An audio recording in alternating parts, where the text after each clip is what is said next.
Пехота, несомненно, является наиболее важным родом войск, поскольку она составляет 4/5 армии и используется в атакующих и оборонительных позициях. Вы слышите цитату, а это значит, что канал Алекс ОБС продолжает свою работу. Всех приветствую и прошу внимания. Карта Canyon of the Dead. Снизу Дэн, пехотный китайский генерал Фай.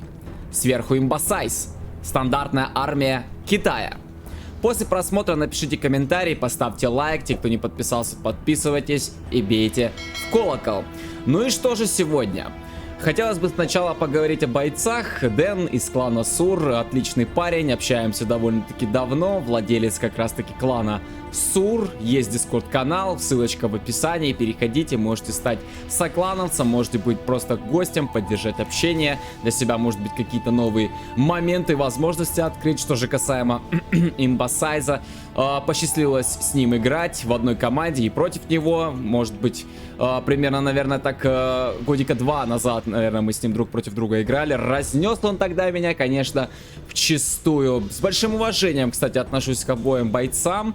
У Имбасайза есть свой собственный YouTube канал, где он стримит, записывает реплеи. Также ссылочку в описании закрепляю. Переходите, ознакомьтесь. Достаточно интересное у него видео на канале. Ну и давайте вернемся на карту, посмотрим вообще билды, что у нас происходит. 2 сапплая, 2 военных завода, электростанция у Дэна. Пошел первый дракон, второй дракон через центр. Первый дракон по правому флангу попер у Имбасайза. Я сразу заметил, 3 ресурсных центра идет в билде. И Airfield, есть казарма, электростанция, бункер слева на защите сапплая будет стоять. Также в башню ракетчика посадил. Ну и дракон подходит близко уже к границам Имбасайза. Посмотрим, как он будет сейчас сражаться против этих драконов. Кстати, опять же, сделал такую ставочку на захваты, как мы видим. То есть прибежали красногвардейцы и начинается захват вышек. Ну и подходит дракон к бункеру, начинается прожиг. И получается, поскольку один ракетчик всего лишь в бункере сидит, получается сейчас Дэну его прожечь. Есть, конечно, еще пехота, но дракон каленый уходит под сапплай и будет, я думаю, что прожигать дальше этот ресурсный центр. И саппалтраки, наверное, уже стоит уводить. Пробивается дозер, справа также идет атака, подходит пост. Дракон идет дальше. Посмотрим, получится ли Имбасайзу сейчас отбиться. Уже 3-я минута, а база-то горит, слушайте. Взлетают миги, один был сразу же потерян. Здесь пехота на страже стоит. Ударил один миг по дракону. Дракон, конечно, сейчас накалился, скажем так. Но осталось еще хп. Можно пробовать дальше идти и прожигать. Ракетчики перестреливаются из поста. Выходят ракетчики у Дэна. Ну а слева все, ни Эйрфилда, ни сапплая нет, и начинается прожиг. Прожиг последнего ресурсного центра на родном мейне. Развивается электростанция. Получится хотя бы электростанцию сейчас Имбасайзу сохранить или нет, будем смотреть в будущем. Ну и справа также он отбился. Отбился Дэн от пехоты Имбасайза. И я так думаю, что можно выносить ресурсный центр. Электростанция закрывается. Ну и все, мейн разрушен. Буквально 3 минуты 36 секунд, и мейна просто нет. Все, до свидания, можно сказать, Имбасайз, но не тут-то было. Он закрепился справа здесь. У него есть ресурсник, есть военный завод, ставится электростанция, 2 военных завода. И пошел дракон, слушайте, ответная атака. Сейчас посмотрим, как будет Дэн контролировать. Но удается Имбасайзу сейчас сжечь военный завод, как я понимаю. Дозер убегает, ну и можно прожигать ресурсный центр. Почему бы и нет? Ведь никакой защиты-то нет сейчас на базе у Дэна. Дэн полностью нацелен на атаку. Он в кураже, наверное, будет пытаться сейчас Имбасайза уже до конца дожимать. Пост вскрывается, перестрелка пехоты, пехота закрыта, выходит Гатлинг.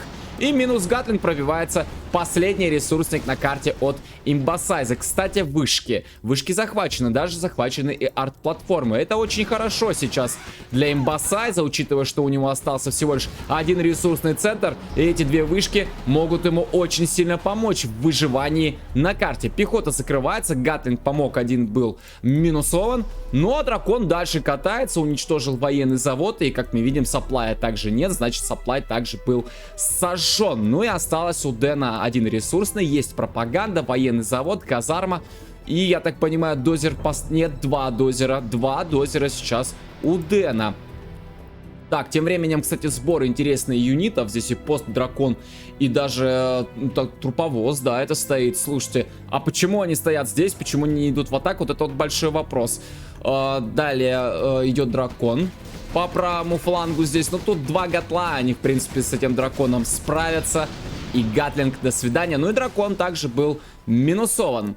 Тем временем пехота от Дэна гоняется за тем самым драконом, который вот здесь спалил позиции. Пост вышел, пост остановился, будет дежурить. С двух военных заводов идет спам, ставится казарма. Ну, если есть уже, кстати говоря, пропаганда, ну, ждем Лотос, наверное. Тем временем проснулись, да, юниты. Кстати, Дэн дает вот здесь маяк. Вот, Дэн, напиши, пожалуйста, в комментариях, для чего ты дал здесь маяк. Возможно, ты показываешь, что у тебя здесь юниты стоят, а ты этого не видишь. На момент записи я написал Дэну, попросил объяснить, с чем связан этот маяк, но он мне не ответил, поэтому напиши, пожалуйста, в комментариях. Ну и идут юниты в атаку, я так понимаю, тут Гатлинг отступает. Так, слева здесь имбасайз занял домик, и опять дракон. Опять идет дракон, опять с того же самого прохода, по сути, он сейчас едет. И есть командный центр. Да, у Дэна, раз мы слышим арт-удар, который летит по направлению сейчас как раз-таки казармы, ресурсного центра и пропаганды. Посмотрим, куда же он все-таки будет лупить. А лупит он как раз-таки по казарме, по пехоте и по дозеру. И вот какой интересный момент. А дозеров-то больше и нет сейчас у имбасайза. Все. Дозер Хан состоялся в полном объеме.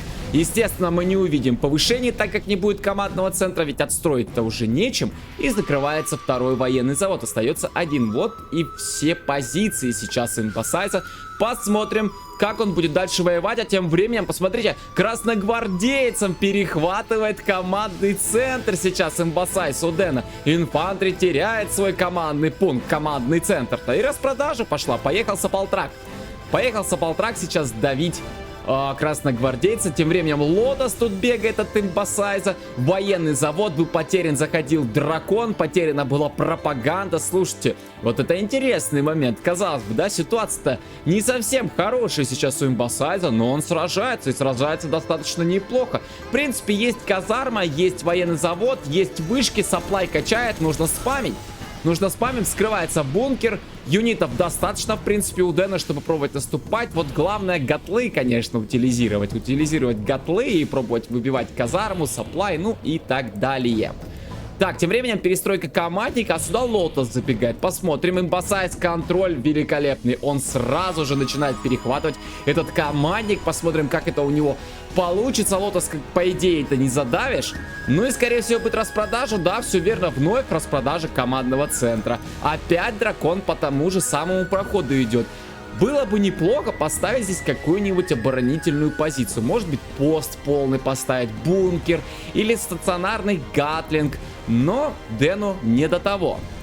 У него катается пост, труповоз, здесь есть дракон. Он катается рядом с позициями имбасайза, но пока атаковать не сбежит. Опять же, вот здесь пост стоит. Не знаю, видел ли Дэн, что здесь вышки захвачены. Но сюда он не едет, он уходит этим постом. Но опять же, как бы говорить со стороны, комментировать такие моменты, конечно же, легко. Но когда ты играешь, когда ты вовлечен в процесс, конечно же, ты можешь потеряться, что-то не доглядеть. Такое бывает. А тем временем, посмотрите, какая еще интересная ситуация. Лотос забегает сейчас к имбасайзу и будет перехватывать последний, на секундочку, военный завод. И начинается. И начинается перехват и распродажа. Распродажа военного завода, и все, остался имбасайз только с казармой. Больше неоткуда выводить юниты. Ну разве что с саполтраками можно еще в бой сходить, у инфантри пехоту подавить. Но опять же, учитывая какие есть пехотинцы у инфантри, кстати, Лотос была минус. То есть миниганеры, в принципе, будут вполне всю эту пехоту спокойненько разносить. Но есть гатлы. Нужны посты, естественно, и пробовать как-то идти в атаку. Может быть, даже и удастся Дэна-то и победить в такой ситуации. Это было бы как раз-таки интересно. Кстати, Лотос, пока проходила к военному заводу, она не стала перехватывать вышки. То есть Дэн не сделал этого, наверное, специально, чтобы не спалить ее заранее. Вся цель была именно перехватить последний военный завод. Тем временем дракон. От имбасайза идет дракон и сжигает электростанцию. Просто Дэн это позволяет там на пути ресурсный, казарма, дозер, саполтраки, как бы может все это печально закончиться на самом деле. Перестройка, конечно же, идет, командный центр отстроен, есть военный завод, опять ресурсный ставится, строится энергия, потому что здесь была уничтожена с помощью дракона. А дракон куда-то не туда поехал, за ним поехали посты. Тем временем Лотос бежит, и Лотос палится, а в этом домике сидит миниганер. Я заметил, что Дэн его сюда высадил, и до свидания, Лотос, очень жаль. А эта Лотос могла сейчас очень много интересных дел-то сделать. Дракон отменен, посты приехали, в принципе, вовремя. Электростанцию Дэн перестроил, сапла есть, военный завод и командный центр. В принципе, все, что нужно, чтобы дальше продолжать сражение. Труповоз катается и перехват дроп-зоны. Ну а что, опять же, что еще остается сейчас имбасайзу, не имея военных заводов? С этой дроп-зоны будут падать батлмастеры. Это, в принципе, тоже хороший такой подспорье сейчас в бою против Дэна. Дэн, конечно, хорош. Он очень круто начал. И, в принципе, продолжать неплохо, но имбасайз отвечает просто великолепно на самом деле. И куча пехоты сейчас. Куча пехоты от стандартного китайца идет на войну против пехотного генерала. Генерала, у которого специализация пехота. То есть, получается, что Дэн, можно сказать, наверное, навязал своими действиями игру китайцу именно вот... сражаться пехотой против пехотника. Вот это вот очень интересный момент. Но идут гатлинги много, и плюс ЕЦМки, и очень много ракетчиков будут пытаться посты уничтожать. Тем временем бежит красногвардеец Лотос. Посмотрим, как будет пользоваться этими юнитами имбасайз. Нужно работать по посту, и гатлинги бы желательно, конечно, сейчас сберечь. Вскрывается еще один пост, а это последний. На этом клочке карты ковровка залетает изумительно. Я похлопаю. Просто ковровку положил как боженька. Посмотрите, все юниты легли. Все без исключения. Один только гатлинг остался. Ну как это было великолепно. Ну вот красногвардейцы еще есть у имбасайза, кстати говоря. Лотос погибла. Ну и что дальше? А получается, что этим красногвардейцам, скорее всего, будет сейчас казарму. Да, все верно, пытаться перехватывать имбасайз, артудар на казарму родную. Имбасайз сейчас прилетел, артудар от Дэна. И получается, что остается всего лишь 3 здания. Перехват казарма, но выходит миниганер, не удается перехватить. Приходит гатлинг с 2 лычками, будет пробовать красногвардейца уничтожать, и удается. 2 поста будут закрывать гатлинг, все верно. Ресурсный центр остался, дракон его так и не сжег, казарма также работает. Ну, я думаю, что саполтраки потом будут на дальняк эти коробки ездить, добирать. Ресурсник нет смысла уже, наверное, здесь и ставить. Опять бежит очень много пехоты в виде ракетчиков, есть пост и гатлинг, надо беречь юниты. И опять, вот, посмотрите, пожалуйста, с дроп-зоны, вот, все, батлмастер прилетел. Ну и также можно его в пачку добавлять и пробовать сражаться с Дэном. Ну, Дэн закрепился здесь снизу, да, у него строится уже пропаганда, есть военный, казарма и командный центр, есть сапла, электростанция. В принципе, все для того, чтобы сражаться. Минус труповоз. Гатлинг спрятался тут между ракетчиками, чтобы до него было труднее достать. Очень хорошо отрабатывая здесь по пехоте противника. Ракетчики вскрывают посты, но вот этот гатлинг бы сберечь. Иначе миниганеров просто будет некому уничтожать. Ракетчики очень долго будут с ними справляться. Развивается ресурсный, ну и нужно бить казарму. Тем временем саполтраки. Нет, они просто мимо поехали. А я думал, что все-таки Дэн будет пытаться пехоту давить. Ай-яй-яй, потеря гатла. Вот это плохо. Вот это сейчас плохо. Но и остается дозер и саполтрак на родном мейне у Дэна. В принципе, имбасайз сделал все то же самое, что сделал ему Дэн буквально 10 минут назад. Вынес родной мейн. И каждый из бойцов просто закрепился между холмами. Имбасайз справа, а Дэн слева. Мне, конечно же, любопытно, почему Дэн не уничтожил вышки. Он же знал, допустим, об этой вышке он знал точно. Кстати, любопытный момент, смотрите, ракетчиков Дэн привел сразу, чтобы уничтожать батлмастера. Тем временем стычка пехоты на пехоту. Ковровка прилетает на ресурсный. Возможно, пропаганда также отлетит. Да, все верно, остается только электростанция у имбасайза. Пехота перестреливается между собой, и пехота у Дэна справляется. Приходят саполтраки воевать с пехотой.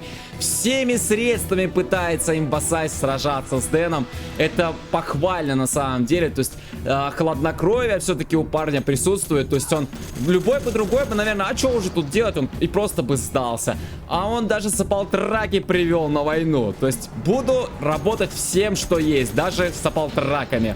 Идет пост, пост вскрывается с помощью домика, 3 ракетчика, в принципе, которые будут спокойно выносить этот ядерный реактор. Ну, если сапалтраки, можно попробовать передавить. На родном мейне у имбасайза Дэн уже поставил ресурсный центр, ну и побежали миниганеры, скорее всего, также бить последнюю электростанцию, и имбасайз сдается. Очень крутой поединок, действительно прям заслуживающий внимания, уважения обоим бойцам. Спасибо большое Дэну за любезно предоставленный реплей. Ну а на сегодня это все. Всем спасибо за просмотр. С вами был Алекс УПС. Помните, что всегда из любой ситуации есть выход.